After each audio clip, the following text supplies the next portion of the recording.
இந்த ஆயில் கேனை நாங்கள் ஸ்பேருக்கே வச்சு சுற்றிக்கிட்டு இருக்கோம். ஆக்சுவலாக அது அரை டேங்குக்கு கீழே வந்தால் மறுபடியும் லைட் எரிய ஆரம்பிச்சிருது.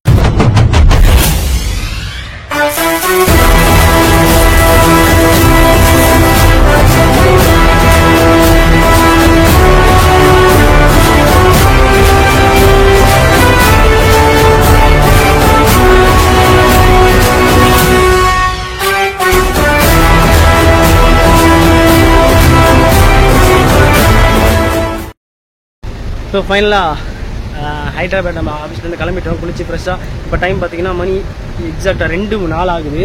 பார்த்தா தெரியும். அண்ட் இப்போ எங்கே கிளம்புறோம் அப்படின்னா நேராக செக்லாப்பூர் பங்க்கில் போயிட்டு டீசல் அடிச்சுட்டு எப்படியாவது விடியறதுக்குள்ளே பங்க்குள்ளே, அதாவது நம்ம பாயிண்ட்டுக்குள்ளே போகிற மாதிரி பிளான் பண்ணி வச்சுருக்கோம். அது எந்தளவுக்கு பாசிபிள்னு தெரியல. ஏன்னா பாசிபிள் இல்லை அப்படின்னா ஒரு பெரிய கான்ஃபிடென்ட் வரமாட்டேங்குது. இன்றைக்கி போய்ட்டுன்ற நம்பிக்கை எனக்கு இல்லை. இதனால் நாளைக்கு நைட்டு தான் உள்ளே போகிற மாதிரி இருக்குது. ஏன்னா டைமை ட்ராவல் பண்ணலாம். இன்னும் நம்மளுக்கு 700 கிலோமீட்டர் பக்கம் காட்டுது பாயிண்ட்டு. அதனால் எப்படின்னு தெரியல. ஸோ போகிற வழியில் தான் தெரியும்.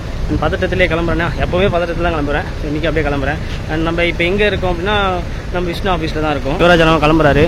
நல்லா வண்டியில் ரெடி பண்ணி கரெக்டாக தொடச்சிட்டோம். அதெல்லாம் கிளம்ப வேண்டியது தான் பிளானு. இதோட நம்ம ரன்னிங்கில் என்னன்றதை பேசுவோமே.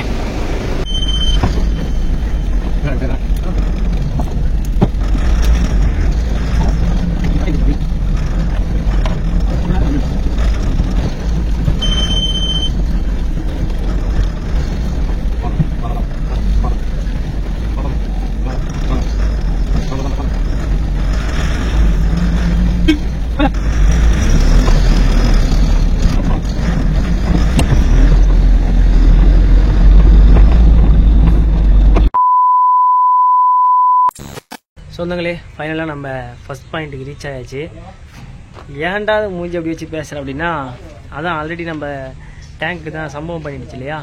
சம்பவம் பண்ணதில் டேங்க்குன்னு சொல்ல முடியாது, அந்த ஆயில் பண்ண சம்பவத்தில் ரொம்ப வெக்ஸ் ஆகியிருக்கும்.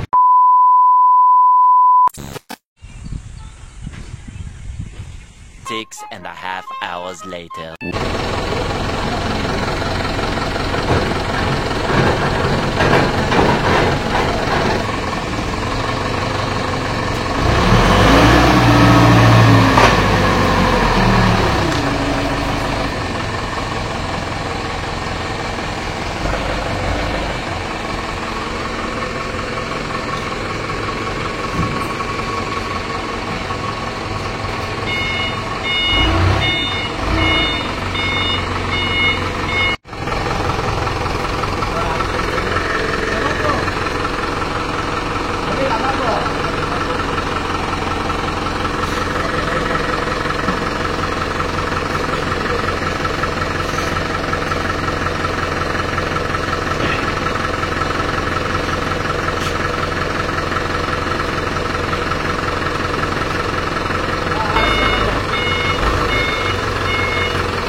ரோடு இறக்கியாச்சு.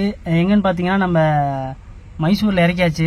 நீங்கள் எங்கே கிளம்புறோம் அப்படின்னா அடுத்து திம்பம் 6 மணிக்கு க்ளோஸ் பண்ணுறாங்க இல்லையா, அதனால் கொஞ்சம் சீக்கிரம் கிளம்பலாம். அதுவும் இல்லாமல் நம்ம அந்த மெயின் ரோடு வந்து கொஞ்சம் அட்டெல்லாம் டேமேஜ் ஆகிடுச்சு. ஸோ அதையும் கொஞ்சம் ரீபேக் பண்ணணும். அதுக்கு எங்கே என்ன இருக்குன்னு தெரியல. அதனால் முதல்ல அந்த இடத்த தேடுவோம் அப்படின்னு நான் இருக்கோம். முதல்ல இங்கேருந்து அவுட்ரு கொஞ்சம் பக்கம் தான், 2-3 கிலோமீட்டர் தான் பக்கம் தான். அங்கே போயிட்டா நேராக பைபாஸ் ஏறிடலாம். ஸோ எனக்கு பதட்டத்தில் என்ன பேசுகிறேன்னு தெரியல. ஆக்சுவலாக நேற்று நான் நிறைய வீடியோ எடுக்கலை. ஏன் அப்படின்னா நம்ம ஆஃபீஸ்லேருந்து கிளம்பணும் இல்லையா, கிளம்புனோடனே வண்டியில் முன்னாடி லைட் எரிய ஆரம்பிச்சிருச்சு. அது ஒரு மாதிரி கஷ்டமாயிடுச்சு. என்னடா இப்போ இவ்வளோ பண்ணாலும் இது இப்படியே இருக்கே அப்படின்ற மாதிரி ஆயிடுச்சு. மறுபடியும் ஆயில் வாங்கி ஊற்றணும். கொஞ்சம் ஒரு 10 செகண்ட் தான் நிம்மதி கொடுத்தது. மறுபடியும் லைட் எரிய ஆரம்பிச்சிருச்சு. அடுத்து கொஞ்சம் தூரம் போனோம், இன்ஜின் ஆஃப் பண்ணுறோம். அப்போ அந்த நேரம் நல்லா இருக்குது, மறுபடியும் லைட் எரியுது. இப்படியே இருந்தது. எனக்கு வரும்போது ஒரு மாதிரி மனசே சரியில்லை. அதனால் சரியாக வீடியோவே எடுக்கலை. ஸோ உங்களுக்கு காட்டுறேன் பாருங்கள். நல்லா இருக்குது. திடீர்னு வண்டி லைட் எரியுது. இது இப்போவும் காலிலேருந்து நிற்க வச்சுருந்தேன், லைட் எரியலை. இப்போ மறுபடியும் இப்போ வரைக்கும் எரியல. மறுபடியும் இப்போ கிளம்பணும்னு வச்சுக்கோங்களேன், ஒரு 5-6 கிலோமீட்டர் மறுபடியும் லைட் எரிஞ்சிடும். ஸோ இந்த பிரச்சனையோட நான் எப்படியாவது போய் தமிழ்நாட்டில் சேர்த்துட்டேன் அப்படின்னா அடுத்து வண்டியை விட்டு முதல்ல ரெடி பண்ணுற வேலையை பார்க்கணும். அது ஒரு மாதிரி கஷ்டமாகவே இருக்குது. ஏன்னா ஒரு பிரச்சனை, அது அடுத்த பிரச்சனை, அதுக்கு அடுத்த பிரச்சனை அப்படின்னு லைனில் நிற்கிது எல்லாமே. இப்போ தான் இங்கே முடிச்சிருக்கோம். 2 பேரும் முடிச்சுட்டு இன்னும் சாப்பிட்டுட்டு கிளம்ப வேண்டியது தான். இந்த ஆயில் கேனு நாங்கள் ஸ்பேருக்கே வச்சு சுற்றிக்கிட்டு இருக்கோம். ஆக்சுவலாக அது அரை டேங்குக்கு கீழே வந்தால் மறுபடியும் லைட் எரிய ஆரம்பிச்சிருது. அதனால ஒரு ஸ்பேருக்கு ஒரு ஆயிலை கூடவே வச்சு சுற்றிக்கிட்டு இருக்கிறோம். இந்த மாதிரி பிரச்சனை யாருக்காவது இருக்குன்னா மறக்காமல் கமெண்ட்டில் சொல்லுங்கள். ஸோ என்ன பண்ணீங்க நீங்கள், அதுக்கு என்ன அந்த பிரச்சனையை எப்படி சால்வ் பண்ணீங்கன்றதையும் மறக்காமல் கமெண்ட்டில் சொல்லுங்கள். ஸோ இப்போ அடுத்த இங்கே கிளம்பியாச்சு. அடுத்து எனக்கு பெருசாக எதுவும் எடுக்க ஐடியா இல்லை. மேபி திம்பம் போனதுக்கப்புறம் வேணா நான் அது அங்கே என்ன நடக்குதுன்றதை உங்களுக்கு காட்டுறேன்.